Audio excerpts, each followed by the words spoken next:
Iron Man isn't the only guy in the Marvel Universe with a fondness for armor. ID match positive. The Crimson Dynamo has returned. Welcome to WatchMojo.com, and today we will explore the comic book origins of the Crimson Dynamo. As with most comic book characters, there are often reimaginings and different versions to a character's past. We have chosen to primarily follow the storyline which unfolded in 1963's Tales of Suspense number 46 and 1964's Tales of Suspense number 52, which was expanded upon in 1970's Iron Man number 21, 1976's Champions number 9, and 1978's Iron Man number 109. The Crimson Dynamo is one of Iron Man's oldest foes, having debuted in 1963 when old Shellhead was still wearing his bulky gold armor. Whoever dons the Crimson Dynamo suit instantly has superhuman strength, heightened durability, and tremendous control over electricity, including the power to disrupt electric fields. With the suit on, a regular Joe becomes a near unstoppable force. The world met the Crimson Dynamo way back in 1963, only a few months after Iron Man himself debuted. In Tales of Suspense number 46, none other than Russian Premier Nikita Khrushchev himself made an appearance. Khrushchev was witnessing a demonstration of the newest creation of the brilliant scientist Anton Venko, a crimson suit of armor. As the professor demonstrated to the premier, while wearing this armor, he could perform incredible feats and control electricity.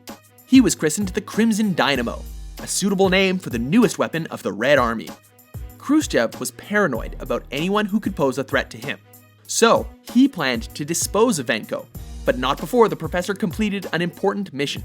Venko was charged with destroying the empire of Tony Stark, America's #1 weapons manufacturer. Venko readily accepted the challenge, for he knew that to bring Stark to his knees, he would have to defeat Iron Man, something that would show the world how powerful his creation was. Venko traveled to the United States and began waging war on Stark's various plants. He remained out of sight, hoping thereby to draw Iron Man out into the open. At last, after crippling several of Stark's businesses, the Crimson Dynamo and Iron Man went head-to-head. Iron Man was able to defeat the Dynamo by encircling him in a trap made of wood, leaving him with no electricity to command. But Iron Man didn't stop there. He made Venko realize that Khrushchev intended to do away with him when he returned to his native country. Venko renounced his ties to the Soviet Union and decided to use his considerable talents on behalf of the United States instead. Venko was the first person to assume the mantle of the Crimson Dynamo, but he was hardly the last. A few months later, two Russian spies, a strong brute named Boris and an alluring woman known as the Black Widow, were sent to destroy Venko and Stark.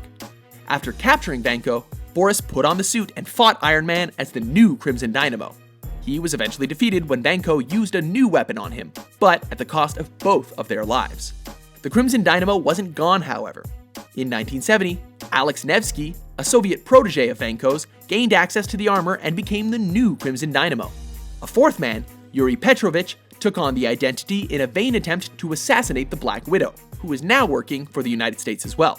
These were short-lived versions of the character, but Dmitry Bukharin, the fifth Dynamo, had considerably more staying power. He was introduced in 1978 and lasted for 12 years. Even after the fall of communism, the Crimson Dynamo kept popping up in new guises. After all, you can't keep a good villain down. One version or another of the Crimson Dynamo has made his way into various media.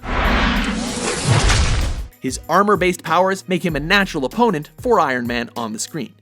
And he's even infiltrated the world of pop music, being included in Paul McCartney's 1975 song Magneto and Titanium Man. Although Mickey Rourke's character in Iron Man 2 is technically Whiplash, he is meant to be the son of Anton Venko, who helped Tony Stark create a prototype of the arc reactor in the 1960s and who passes away in the opening scenes of the film. Are you a fan of the Crimson Dynamo? Is that the best you can do, Iron Man? For more comic book origins, be sure to subscribe to WatchMojo.com. We'll meet again, Iron Man!